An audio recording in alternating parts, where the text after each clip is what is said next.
ছিলেন আয়েশা, আজ আমি নবী মুহাম্মদ কেবলমাত্র আজ একটা মুহূর্তে তোমার জন্য এক বেলায় দোয়া করার কারণে তুমি এত পরিমাণ খুশি হয়ে গেলে, আর আমি মুহাম্মদ প্রতিদিন 5 ওয়াক্ত নামাজ শেষে 5 বেলায় আমি আমার গুনাহগার উম্মতের জন্য আমি মাগফিরাতের দোয়া করে থাকি। হ্যাঁ বাপ, বলি তো একটু খেয়াল করেন নবীর মায়া কতটুকু ছিল আমার আপনার প্রতি। আমার বন্ধুরা বলে কয়ে আর শেষ করা যাবে না। আমার নবীর রাফাতের কাল, ওই মুহূর্তের মধ্যে নবী যখন নিদারুণ অসুস্থ, ওই মুহূর্তের মধ্যে ঘরের দরজার সামনে কে যেন এমনি করে সালাম জানায়, ঘরে ঢুকবার জন্য পারমিশন চায়। আল্লাহর নবী ওই মুহূর্তের মধ্যে সঙ্গে সঙ্গে হযরত ফাতেমাকে বলতে লাগলেন, ফাতেমা যাও না, দেখো মা কে এসেছে, সালাম জানায়, পারমিশন চায়। আল্লাহর নবীর মেয়ে ফাতেমা গেলেন, ঘরের দরজাখানা খুললেন, খুলবার পরে চিৎকার মেরে রাসূলের কাছে এসে পড়ে গেলেন। ভয়েছে কি বলো? ওই মুহূর্তে বলতে লাগলো, আব্বা এমন একজন মানুষকে দেখতে পেলাম যার পা হলো জমিনে, মাথা হলো তার আসমানে। এত বিশাল বড় মানুষকে আমি আজও দেখি নাই, আরও দেখি নাই। আল্লাহর নবী এবার বলতে লাগলেন, মা বুঝতে পেরেছি সে হলো মালাকুল মাউত আজরাইল। এবার ফাতেমা চিৎকার মেরে বলতে লাগলো, আব্বা আপনি অসুস্থ, এই মুহূর্তে কেন আসলো গো? আপনাকে নেবার জন্য বুঝে এসেছে, আব্বা তাদের ঢুকবার জন্য পারমিশন দিবেন না। নবী এবার ডেকে বলে, মা রে এটা তো মালাকুল মাউত আজরাইল, সে কখনো কারো ঘরের দরজার সামনে পারমিশন চায় না, আমার কাছে এসে পারমিশন চাচ্ছে। এটা কেবলমাত্র তোমার বাবার সম্মান, বাবার সম্মান। আর বুঝতো কেমন নবী পাইলা, একবারও নবী চিল্লা না, আজরাইল পর্যন্ত নবীর কাছে পারমিশন চায়। আল্লাহর নবীকে এবার ডেকে ডেকে ফাতেমা বলতে লাগলেন, আব্বা অনুমতি দিয়েন না, অনুমতি দিয়েন না। আপনি জানেন না বাবা, আমার সংসারটা বড় হতদরিদ্রের ঘর, আমার সংসারটা বড় অভাবের ঘর। বাবা আপনি যদি তার পারমিশন দেন, আপনাকে যদি নিয়ে যায়, আমার বড় এই দুনিয়ার জমিনে থাকতে কষ্ট হবে। কারণ যখন আমার চুলার ভিতরে আগুন থাকে না, 2-3 দিন যখন আমার হাসান আর হুসাইন খিদার তাড়নায় ছটফট করতে থাকে, ওই মুহূর্তের মধ্যে আমার হাসান আর হুসাইনকে যখন আমি আপনার দরবারে পাঠাই গো বাবা, 2-3 দিনের খিদার তাড়না আপনার চেহারা দেখে আমার হাসান হুসাইন বলে যায়। আয় বাপ, ওই মুহূর্তের মধ্যে হযরত ফাতেমা এভাবে যখন বললেন, নবী বলতে লাগলেন, মা কাছে আয়। হযরত ফাতেমার কানে কানে কি যেন বললেন, হযরত ফাতেমা হাসতে লাগলেন। আমার নবীর ইন্তেকালের পরে হযরত আয়েশা সিদ্দিকা জিজ্ঞাসা করলেন, মা রে কি বলেছিল তোর বাবা? কেঁদেছিলি আবার হেসেছিলি? বলে, মা আমার বাবা বলেছে, মা রে আমি দুনিয়ার জমিন থেকে যাবার পরে তোর বেশি দিন কষ্ট করতে হবে না। কারণ টুকুন হলো আমার এই বংশ থেকে এমনি করে ইন্তেকালের মাধ্যমে পরকালে আমার সঙ্গে যে মিলিত হবে সর্বপ্রথম সেই হলো তুই ফাতেমা। আমার বন্ধুরা, আমার ভাইয়েরা, যখন এমনি করে মালাকুল মাউত আজরাইল আমার নবীর সামনে আদের ওই মুহূর্তে জিজ্ঞাসা করে কি জন্য এসেছেন? বলে, আল্লাহ বলেছেন যদি যেতে চান, আল্লাহ বলেছেন নিয়ে যাওয়ার জন্য, আর যদি থাকতে চান আল্লাহ বলেছেন রেখে যাওয়ার জন্য। আমার নবী এবার বলতে লাগলেন, জিবরাইল আজরাইল জীবনে তো নিজ সিদ্ধান্ত কখনো নেই নাই, বরঞ্চ আমার আল্লাহ যা জানিয়েছেন, ওয়া ইয়ানতিকু আনিল হাওয়া ইন হুয়া ইল্লা ওয়াহয়ুন ইউহা। মুহাম্মদ হার গাজনা গুফতা কানা গুফতা জিবরাইল, জিবরাইল হার গাজনা গুফতা কানা গুফতা রব্বে জলিল। আয় দোস্ত, আর নবী নিজ থেকে কোনো কিছু বলেন নাই যতক্ষণ জিবরাইল ওহী না নিয়ে আসেন, জিবরাইল নিজ থেকে বানায় কোনো কথা বলেন নাই যতক্ষণ পর্যন্ত না আমার আল্লাহ বলেছেন। আমার নবী বলেন, হাত্তা ইয়াতিয়ানি জিবরাইল, জিবরাইল আসার আগ পর্যন্ত অপেক্ষা করো। আমার বন্ধুরা, জিবরাইল আসলো, জিজ্ঞাসা করলেন কি পয়গাম পাঠিয়েছে আমার আল্লাহ। এই মুহূর্তে তিনি বলতে লাগলেন, ইন্নাকা মাইয়িতুন ওয়া ইন্নাহুম মাইয়িতুন। আর নবী আপনিও মরণশীল, আপনার দুশমনরাও মরণশীল। আমার নবী কান্না শুরু করলেন। যখন নাকি কান্না শুরু করলেন, ওই মুহূর্তের মধ্যে জিবরাইল আমিন বলে, কাঁদেন কেন? কি জন্য কাঁদেন? দুনিয়ার জমিনে তো বড় কষ্ট করেছেন, বেঈমানরা আপনাকে দেশান্তর করেছে, আপনাকে ছেড়ে আবদ্ধ করেছে, বেঈমানরা আপনাকে আঘাতের পরে আঘাত করেছে, আপনি দুনিয়ার জমিন থেকে বিদায় করে আমার আল্লাহ আপনার জন্য বালা খারাপ প্রস্তুত করে রেখে দিয়েছেন। যদি তারপরেও কাঁদেন, কাঁদেন কেন? বুঝেছি কন্যার জন্য বুঝি কাঁদেন, কাঁদেন না। আমার আল্লাহ জানিয়েছেন, সাইয়্যিদাতুন নিসাই আহলিল জান্নাহ, জান্নাতের রমণী সর্দার হবে আপনার কন্যা। আমার নবী তারপরেও কাঁদেন। আরো কাঁদেন কেন? কি জন্য কাঁদেন? হাসান হুসাইনের জন্য, নাতির জন্য বুঝি কাঁদেন। আমার আল্লাহ জানিয়েছেন, ওয়াল হাসান ওয়াল হুসাইন সাইয়্যিদা শাবাবি আহলিল জান্নাহ, যুবকদের সর্দার হবে হাসান হুসাইন। আমার নবী কাঁদেন। ওই মুহূর্তে জিজ্ঞাসা করেন, কাঁদেন কেন? কাঁদেন কেন? বুঝেছি বুঝেছি, তামাম জীবন ভর যাদের জন্য কেঁদেছেন তাদের জন্য বুঝি কাঁদেন, আপনার উম্মতের জন্য বুঝি কাঁদেন। আমার নবী বলে, হ্যাঁ জিবরাইল আমি আমার উম্মতের জন্যই কাঁদি। এর দোস্তরিবের কান্না গায় তো শুনি আমার নবীকে এবার বলতে লাগলেন, শুনুন আপনি চলে গেলেও আপনার উম্মতের খবর আবার এমনি করে আমার আল্লাহ আপনার কাছে পৌঁছে দিবে। ওই মুহূর্তে নবী আবার ডেকে ডেকে বলেন, জিবরাইল কোনো কষ্ট নাই, কোনো ব্যথা নাই, আমার উম্মতের খবর আবার বুঝতে আমার কাছে চলে, কিন্তু আমার বড় চিন্তা, আমার বড় পেরেশান। আমি তো আমার আল্লাহ জানিয়েছেন মা কান আল্লাহু লিউআযিবাহুম ওয়া আনতা ফীহিম, হাবিব যতদিন পর্যন্ত উম্মতের মাঝে আপনি থাকবেন ততদিন পর্যন্ত আপনার উম্মত যত বড় গুনাহ করুক না কেন আমি আল্লাহ নগদে আযাব দিয়ে ধ্বংস করব না। ও জিবরাইল আমার বড় ভয় হয়, আমার উম্মতকে দুর্বল, আমি চলে যাবার পরে শয়তান ওয়াসওয়াসায় পড়ে আমার উম্মত না জানি বড় কোনো গুনাহ করে ফেলে কিনা, আর অতীতের উম্মতের মতো করে আমার আল্লাহ নগদে আযাব দিয়ে আমার উম্মতকে ধ্বংস করে দেয় কিনা। ওই মুহূর্তের মধ্যে আমার আল্লাহ তিনি জানা দিলেন, ও জিবরাইল আমার হাবিবের কান্না থামাতে বলো, থামাতে বলো। তামাম জিন্দেগি ভর কেঁদেছে, আর যেন আমার নবী আমার কাছে আসার মুহূর্তে না কাঁদে। আমি আল্লাহ গ্যারান্টি দিলাম, দায়িত্ব দিলাম, আমি অন্তত পক্ষে অতীতের উম্মতের কথা বলতে পারি না, তবে এই নবীর কথা আমি বলে দেই, এই নবীর উম্মতের কথা বলে দেই, অন্তত পক্ষে এই গ্যারান্টি দিলাম আনা কাফিলুম মিনহুম, আনা কাফিলুম মিনহুম, আনা কাফিলুম মিনহুম। আজ থেকে আমি আল্লাহ এই উম্মতের নিজেই জিম্মাদার হয়ে গেলাম। অনেকে সুবহানাল্লাহ বলতে চান না, কেন বলেন না বলেন? আপনাদের অনেক কষ্ট হচ্ছে তাই না? কিন্তু কষ্টের কোনো কিছু নাই, সম্পদ আপনার অর্জন করে নেন এই জান্নাতের বাগানে বসে। আরে আপনি যখন বলছেন সুবহানাল্লাহ, ওই মুহূর্তে কি বলছেন জানেন? আপনি বলেন তানজিহাল্লাহ, আয় আল্লাহ তুমি পবিত্র। আমার আল্লাহ ফেরেশতাদেরকে ডেকে ডেকে বলে, ফেরেশতারা টাকা দেখে না, টাকা দেখ বলগ্রাম এই জান্নাতের বাগানটার দিকে। ও ফেরেশতারা বান্দা বলছে নাকি? বলে বান্দা বলছে আল্লাহ সুবহানাল্লাহ, মানে আপনি পবিত্র। আমার আল্লাহ খুশি হয়ে এবার ডেকে ডেকে বলেন, ফেরেশতারা বান্দা বলছে সুবহানাল্লাহ, মানে আমি পবিত্র। আরে আমি তো এমনি পবিত্র, আমার তো গুনাহ নাই, গুনাহের কোনো ময়লা নাই, কিন্তু বান্দা আমার গুনাহগার, বান্দা আমার ময়লা যুক্ত। ফেরেশতারা তারা সাক্ষীদার, তারা জবান খুলে বলছে সুবহানাল্লাহ, আমি আল্লাহ ঘোষণা দিলাম আমি আল্লাহ তাদেরকে গুনাহের ময়লা থেকে পবিত্র বানাবো। সুবহানাল্লাহ, কার গুনাহ আছে সে বলবে, এবার আরো জোরে কোন সুবহানাল্লাহ, সুবহানাল্লাহ, আরো চিৎকার মেরে বলেন সুবহানাল্লাহ। আমার বন্ধু এতটুকু না, আরে সুবহানাল্লাহ বলার দ্বারা মিজানের পাল্লা ভারী হয়, সুবহানাল্লাহ বলার দ্বারা আমার আপনার জন্য জান্নাতে গাছ রোপণ হয়। এই জন্য আবারও জবান খুলে বলি সুবহানাল্লাহ। আমার বন্ধুরা, আমার ভাইয়ারা, আমার বাবারা, একটা কথা খেয়াল করি, আরে এতটুকুই না, এতটুকুই না, আমার নবীর মায়া, আমার নবী যখন নাকি দ্বিতীয় সিংহায় ফুঁক দেওয়া হবে, আমার নবী ওই মুহূর্তের মধ্যে যখন নাকি জিবরাইল, আজরাইল, মিকাইল, ইসরাফিল আমার নবীকে উঠাতে যাবে রওজায়ে আতহার থেকে, আমার নবী রওজায়ে আতহার থেকে উঠবেন, আমার নবী ওই মুহূর্তের মধ্যে এমনি করে মাথা থেকে এমনি করে মাটিগুলো মুছে সঙ্গে সঙ্গে জিবরাইলকে জিজ্ঞাসা করে বলবেন, জিবরাইল আমার উম্মতকে জাহান্নামে পাঠিয়ে দিলা নাকি?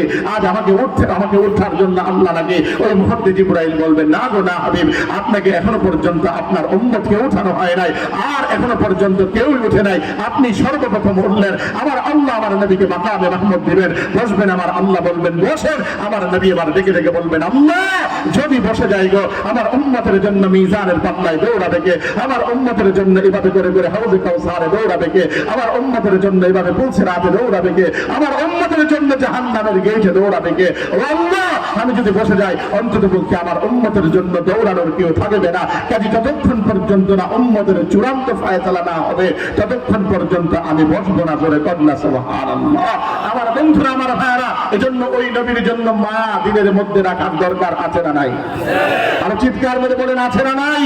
ও মুসলমান, আজ বর্তমানে দেখতে পাই, আজ যেই জমিনের বুকে বেঈমান নাস্তিক মুরতাদগুলো আজ আমার নবীর বিরুদ্ধে কথা বলে, আজ আমার নবীর বিরুদ্ধে বিভিন্ন কালিমা লেপন করে, আর আমার নবীকে এমনি করে বিভিন্ন অপবাদ দেয়, খোদার কসমকে একটা কথাই বলতে পারি, আমরা নবীর রূহানি সন্তান এই জমিনের বুকে আগাম দিনে যদি কোনো বেঈমান আমার নবীর বিরুদ্ধে কথা বলে, আমার নবীকে গালি দেয়, খোদার কসম রাসূলুল্লাহর হাদিস হলো মান সাব্বা নাবিয়্যান ফাকতুলুহু। ও মুসলমান, আমি জানি না আপনারা কি করবেন, আল্লাহ কোরআনে এই কথা বলে, আইনামা সুকিফু উখিদু ওয়াকুতুলু তাকদীরা, যে বেঈমান এমনি করে সত্য আল্লাহর নবীর বিরুদ্ধে কথা বলবে, আল্লাহর বিরুদ্ধে কথা বলবে, তাকে আমি গ্রেফতার আলাদা করব। আপনারা যারা যারা প্রস্তুত আছেন হাত উঠান, আমার আল্লাহকে দেখান ইনশাআল্লাহ।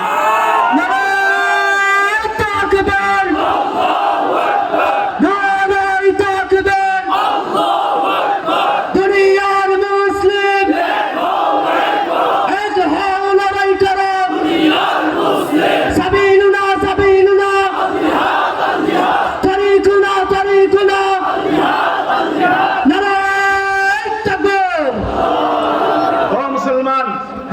কথাই বলি, অন্ততপক্ষে বাংলার মাটিতে একটা বিচার যদি ঠিকভাবে হতো, নবীর বিরুদ্ধবাদীর বিচার, খোদার কসম এই জমিনে নবীর বিরুদ্ধে কথা বলে কেউ দাঁড়িয়ে থাকতে পারত না।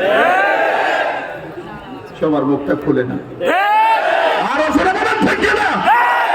মুসলমান দল বেদল বুঝি না, অন্তত পক্ষে আমরা একটাই আমাদের পরিচয়, আমরা মুসলমান, আমরা আমাদের একটা বিরম্মত, আমরা এক আল্লাহর গোলাম। খোদার কসম এই জমিনে আল্লাহর বিরুদ্ধে নবীর বিরুদ্ধে কথা বলে ওই বেঈমানটাকে সাহায্য করবো। ঠিক না মুসলমান?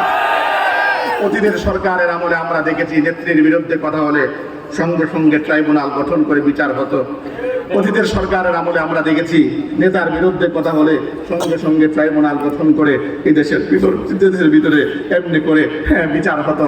আমরাও একটা কথাই বলতে চাই, আমরা কিচ্ছু চাই না, শুধু চাই এই দেশে একটা ট্রাইব্যুনাল এমন গঠন হোক যেই বেঈমান আল্লাহর বিরুদ্ধে, নবীর বিরুদ্ধে, কোরআনের বিরুদ্ধে কথা বলবে ওই বেঈমানটাকে বাইতুল মুকাররমে প্রকাশ্য দিবালোকে ফাঁসির মঞ্চে মঞ্চায়িত করতে হবে। রাজি কারা? আল্লাহ কবুল করুন, জোরে বলেন আমিন। আরেকটা কথা আপনাদেরকে বলি, সেটা আর সূক্ষ্মভাবে এই জমিনে এমনি করে ছড়ছে, সেটা হলো আজ এই জমিনে নবীর সবচেয়ে বড় দুশমন হলো কাদিয়ানী। জোরে, আরো জোরে, আরো চিৎকার করে। আমার কুমিল্লার মধ্যেও তার অফিস এসে পড়েছে। আমি গত কিছুদিন আগে এমনি করে নীলফামারীতে গিয়েছিলাম, যাওয়ার পরে প্রত্যন্ত অঞ্চলগুলো ঘুরে দেখেছি। এই তো 28 তারিখে আবার যাচ্ছি এমনি করে বগদা ওলামা পরিষদের উদ্যোগে সে একটা মাদ্রাসা হয়েছে, সেই মাদ্রাসা মাহফিলে আমার বন্ধুরা, আমার ভাইরা, সেখানেও যে এই খবরটুকুন জানতে পেলাম প্রত্যেকটা ঘরে ঘরে টাকার মাধ্যমে আর কাদিয়ানি হচ্ছে। আমি আপনাদের কাছে বলতে চাই, কাদিয়ানি মুসলমান না কাফের? কাদিয়ানী কাফের, এই ব্যাপারে কোনো সন্দেহ আছে? যদি সন্দেহ থাকে ওই ব্যক্তির ঈমান থাকবে না। জোরে বলেন না কেন? আজকে আমাদেরকে অনেকে বলেন, হুজুর কাদিয়ানী নিয়ে আপনাদের এত মাথা ব্যথা কেন? আরে এরা তো নিরীহ। আমাদের এমনি করে ডক্টর ইউনূস সাহেব যখন বাংলাদেশে আমেরিকা থেকে প্রথম কদম রাখলেন, আমি জানি এই সরকারকে অনেক পছন্দ করেন, ওই মুহূর্তে তিনি সিম্পিটি দেখিয়ে এই কথা বলেছিলেন, এই দেশের ভিতরে আহমদিয়া মুসলিম জামাত যারা আছে তাদের প্রতিও তারা সংখ্যালঘু, তাদের প্রতিও খেয়াল রাখতে হবে, তাদের প্রতিও ভালো মনোনিবেশন করতে হবে। আমরা বলি কোনো সমস্যা নাই, এই জমিনে ইহুদি থাকবে সংখ্যালঘু হিসাবে, আমরা তাদের ব্যাপারে কিছু বলবো না, আমরা বলিও নাই। এদেশে খ্রিস্টান থাকবে সংখ্যালঘু হিসাবে, এই জমিনের ভিতরে অন্তত পক্ষে তাদের বিরুদ্ধে আমরা কিছু বলিনি, বলবো না। এই জমিনে হিন্দু থাকবে সংখ্যালঘু হিসাবে, আমরা তাদের বিরুদ্ধে কিছু বলিনি, বলবো না। বরঞ্চ অতীতের ইতিহাস তালাশ করে দেখেন, আমরা তাদের মন্দিরে পূজার সময় পাহারা দিয়েছিলাম। শুধু এতটুকু না, এই জমিনে বৌদ্ধ থাকবে সংখ্যালঘু হিসাবে, আমাদের কোনো সমস্যা নাই, আমাদের কোনো কথা নাই। খোদার কসম এই জমিনে কাদিয়ানী থাকবে, তবে কাদিয়ানী নিজ পরিচয়ে তারা মুসলমান না, তারা কাফের। সবার আওয়াজ নাই ও? হ্যাঁ, কাদিয়ানী কাফের, কাফের, কাফের, কাদিয়ানী কাফের, কাদিয়ানী কাফের। হুজুর, আমি একটা কথা বলতে চাই। কোনো কথা তোমার নাই, তুমি পয়সা দাও। শুনেন, আমরা মুসলমান, কিন্তু ওই যে যারা ইহুদিরা চক্রান্ত করে আমাদের বিরুদ্ধে যাবে, তাদের আমরা হাত কেড়ে নেব।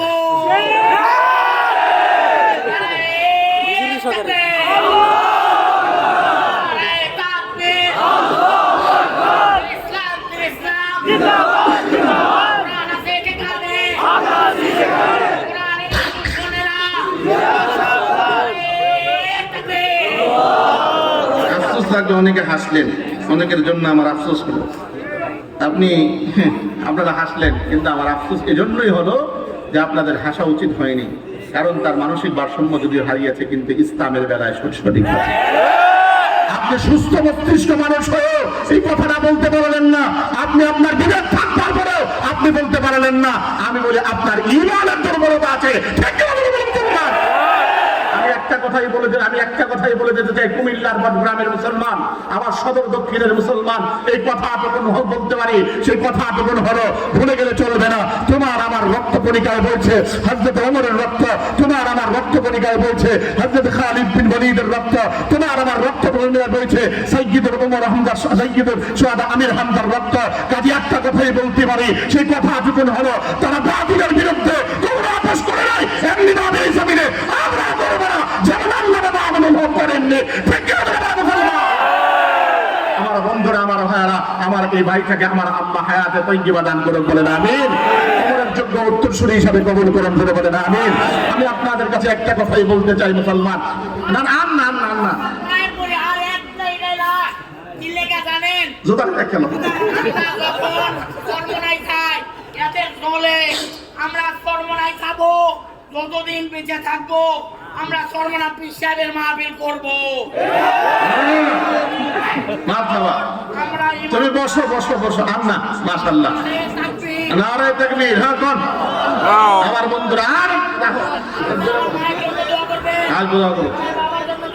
হ্যাঁ হ্যাঁ ঠিক আছে মাশাআল্লাহ। ও মুসলমান হাইছেন না, হাইছেন না, ওর ইমানের জজ্বা উঠে গেছে, না জানি বসে আইলে কি অবস্থা হয় আল্লাহই জানে, করে আল্লাহই জানে। আরে আসতেছে খালি আসতেছে খালি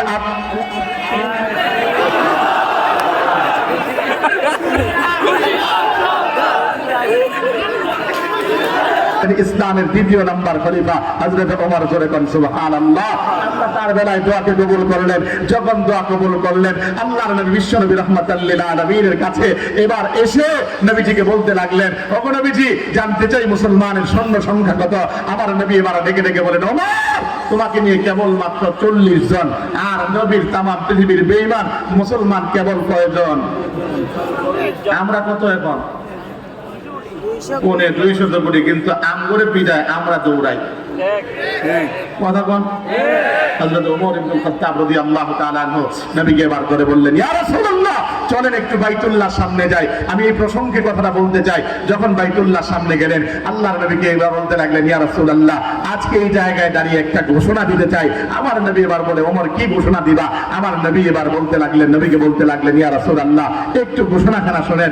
ও মুসলমান হৃদয়ের কান লাগা শোনেন, হৃদয়ের কান লাগা শোনেন। ওই মুহূর্তের মধ্যে হযরত ওমর ইবনে খাত্তাব তরবারি থেকে উন্মুক্ত করে এবার একটা ঐতিহাসিক ভাষণ দিয়েছিলেন। ভাষণটাকে আমি আপনাদের সামনে দেব। তাকবীর দিতে পারবেন? এই পাগলার মতো দাঁড়ায় দিতে পারবেন? দেখি ইনশাআল্লাহ। আমাকে পাগলা বলবেন না। আমার ভাই রে, আমার ভাই, আমার ভাই আশেক, তুমি আল্লাহর আশেক, আল্লাহর পাগল। আপনার আমার নাম আছে, আমার নাম মোহাম্মদ ফজলে রাব্বি। ফজলে রাব্বি, নারে তাকবীর। মাশাআল্লাহ। আমার বন্ধুরা, আমার ভাইরা, আমি আপনাদের কাছে যেই কথাটুকু বলতে চাই, সেই কথাটুকু হযরত ওমর সেদিন একটা ভাষণ দিয়েছিল। ভাষণটা কি দেব?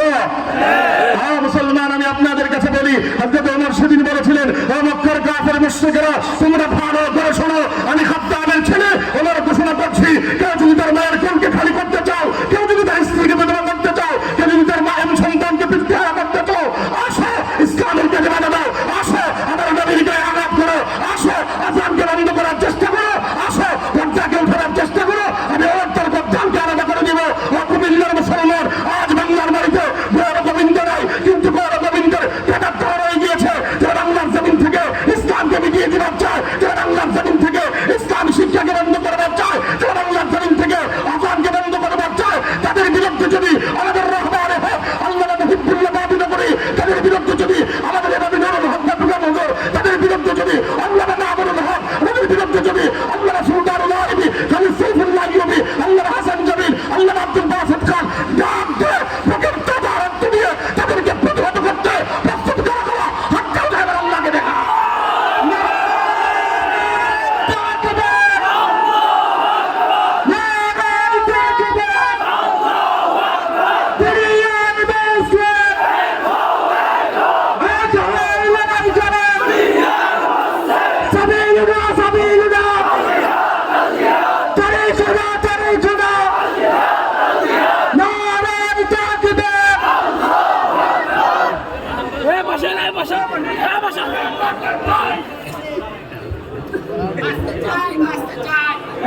আমার বন্ধুরা, আমার ভাইরা, আরে বল ভাইয়া, আরে ফজলে রাব্বি ভাই বল, আর একটা কথা বল লাগছে।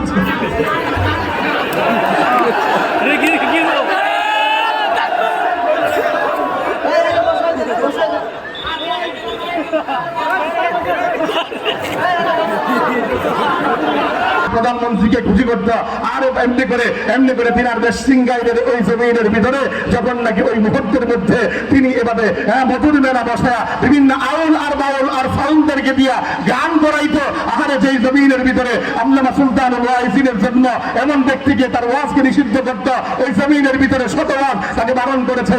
আমরা একটা কথাই বলতে চাই, তিনি যখন কদ খেয়েছেন তখন বলতেছিলেন আমাকে ক্ষমা করে দাও। আমরা কথা বলতে চাই, তোমার ক্ষমা বাংলার জমিনে হবে না। ঠিক কিনা? তোমরা যারা আউল ফাউল আর বাউল এই জমিনের টাকে নষ্ট করেছ, হক্কানি উলামায়ে কেরামের বিরুদ্ধে বিদ্বেষ ছড়িয়েছ, এই জমিনের বুকে তোমাদের বিচার হবে, বিচার হবে, বিচার হবে, বিচার হবে। ঠিক কিনা বলেন? আমার বন্ধুরা, আমার ভাইয়ারা, আমি আপনাদের কাছে যে কথাটুকু বলতে চাই সেই কথাটুকু হলো আমার নবী আমাদেরকে মহব্বত করেছেন। পরিণাম ফলে এই জমিনে যারা ইহুদি খ্রিস্টান বৌদ্ধ নাসারা তাদের বিরুদ্ধে আছে, কাদিয়ানীদের বিরুদ্ধে সোচ্চার হতে হবে। কাদিয়ানীরা স্বাভাবিক কোনো কার্যক্রম নয়, তারা ক্রমান্বয়ে কার্যক্রম চালাচ্ছেন এই জমিনের ভিতরে। অন্তত পক্ষে তারা এভাবে করে করে এই জমিনটাকে নষ্ট করছেন। ও মুসলমান, এমনি আমরা বলি না তারা কাফের। কোরআনের দলিল হলো কোরআনে কারীমের 99 আয়াত দ্বারা সাব্যস্ত আমার নবী এভাবে শেষ নবী। এমনি করে হাদিসের 216 খানা, প্রত্যেকটা হাদিস আপনাদেরকে পরে শোনাবার সময় নাই। হাদিসের 16 খানা, 216 খানা হাদিস দ্বারা সাব্যস্ত আমার নবী শেষ নবী। ইজমাও এই কথাই বলে যে আমার নবী মোল্লা আলী কারি রহমাতুল্লাহি আলাইহি তিনি বলেন, যারা বলবে আমার নবীর পরে নবী কেউ, তাহলে সে ভণ্ড এবং প্রতারক। এবং ইজমা এবং কিয়াসের মধ্যে এই কথা প্রমাণিত হয়। কিয়াস এই কথাই বলে, কারণ এই জমিনের বুকে আমার নবী ছিলেন কোন গোত্রীয় নবী না, আমার নবী কোন সমসাময়িক নবী না। ও মুসলমান, আমার নবী ছিলেন এভাবে কিয়ামত পর্যন্ত নবী। আমার নবী শুধুমাত্র গোত্রীয় নবী না, তামাম জমিনের নবী। কাজে একটা কথাই বলি, আমার নবী তিনি শেষ নবী। জোরে বলেন ঠিক কিনা?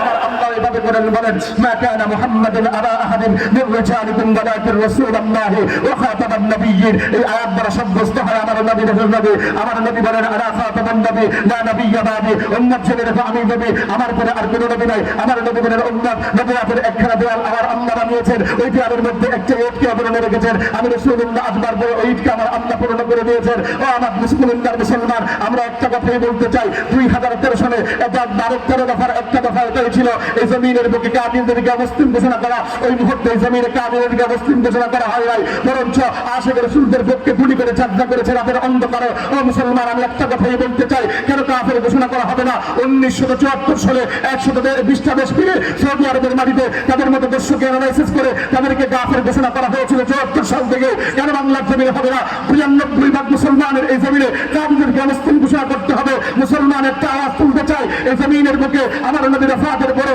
আমার নবী বলেছেন, এমনি করে 30 জন মিথ্যা কাজ্জাব আসবে এই জমিনে, মিথ্যা নবীর দাবিদার। আমার নবী রাফাতের পরে আবু বকরের জামানায় মুসাইলামাতুল কাজ্জাব মিথ্যা নবীর দাবি করেছিল। ওই মুহূর্তের মধ্যে হযরত আবু বকর নিজে নরম মানুষ হওয়ার পরে সাহাবীদেরকে নিয়ে ওই ময়দানের মধ্যে ঝাঁপিয়ে পড়েছিলেন, এমনকি নিজের রক্ত দিয়েছেন। আমি একটা কথাই বলতে চাই, আজ এই জমিনে আল্লাহ আহমদ শফি নাই, আজ এই জমিনের বুকে জুনায়েদ বাবনগরী নাই, আজ এই জমিনের বুকে নূর হোসেন কাসিমি নাই। আমি একটা কথাই বলতে চাই, তাদের যোগ্য উত্তরসূরি না নুরুল হক বাবনগরী রয়ে গিয়েছেন, আল্লাহ মাহমুদুল হক রয়ে গিয়েছেন, মুসলমান মুহিবুল্লাহ বাবনগরী হুজুর রয়ে গিয়েছেন। কাজে একটা কথাই বলি, আমার নবীর দাবি আদায়ের লক্ষ্যে আমার নবীর খতমে কাবার খতমে নবুয়তকে করার জন্য আবার যদি সত্যযুক্তর কায়েম করতে হয়, প্রস্তুত করা আছে, হাতটা উঠে আমার আল্লাহ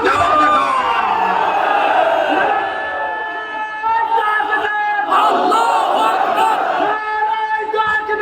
আল্লাহু আকবার, কাফের কাফের, কাদিয়ানী কাফের, কাদিয়ানীরা কাফের, কাফের কাফের, নারায়ে তাকবীর। নবীরে ভালোবাসেন কারা কারা? হাত উঠান, নাড়া দেন। আল্লাহু আকবার কর। নবীরে ভালো সব দিক দিয়ে বাসেন তো? হ্যাঁ, বাসেন তো?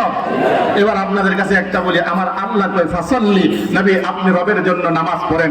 নামাজ পড়েন, নামাজ পড়ার জন্য পুরুষের জায়গা কই? জোরে, আরো জোরে। মসজিদের ইমাম কোন ভার্সিটির টিচার অথবা কোন ভার্সিটির শিক্ষার্থী? কোন কলেজের? আওয়াজটা আরো জোরে বলতে হবে। হ্যাঁ হ্যাঁ, এই স্কুলের টিচার শিক্ষার্থী কোন ভার্সিটির? হ্যাঁ, এই আপনাদের ইমাম মাদ্রাসা কোন মাদ্রাসার? বটগ্রাম মাদ্রাসা, ঠিক কিনা? আরো সরে কন। মুসলমান, আমি আপনাদের কাছে বলি সেই কথাটুকু হলো, এই জমিনের বুকে আপনি যদি আপনার এই দেশ রক্ষা করার জন্য যারা বর্ডার গার্ড আছে, আপনার উপার্জিত অর্থ থেকে এমনি করে দিয়ে তাদের প্রশিক্ষণ ছাড়া বানান, তাদের এভাবে করে প্রশিক্ষণ ছাড়া বানিয়ে দেশটাকে রক্ষা করার জন্য তাদের পিছনে যদি অর্থ খরচ করতে পারেন, আপনার ইমানের হেফাজতের দায়িত্ব যারা নিয়েছেন, আপনার ইমামকে যারা নামাজকে যারা বিশুদ্ধ করছেন, এমন মার্কাজগুলো রক্ষা করার দরকার আছে না নাই? যারা বলেন আছে না নাই? এজন্য মার্কাজগুলো যদি রক্ষা করতে হয়, তাহলে মার্কাজগুলোকে দিন দিন তারাক্কি করতে হবে, অন্তর দিয়ে মহব্বত করতে হবে, ভালোবাসতে হবে। আমি আপনাদের কাছে বেশি কিছু চাবো না, কারণ আমার শেখ এর আগে আপনাদের কাছে চেয়েছেন। তবে আমি ছোট মানুষ, আমি আপনাদের কাছে, আপনারা, উনি তো দেশের মানুষ না, উনি তো বিদেশের মানুষ, সিঙ্গারের মানুষ, উনি চাইছেন, আপনারা অনেকে হয়তো বা দেন নাই। আমি তো আপনাদের ভালোবাসার মানুষ, কুমিল্লার মানুষ, কারণ আপনারা আগেই বলছেন দেশি ভালোবাসা কম না বেশি?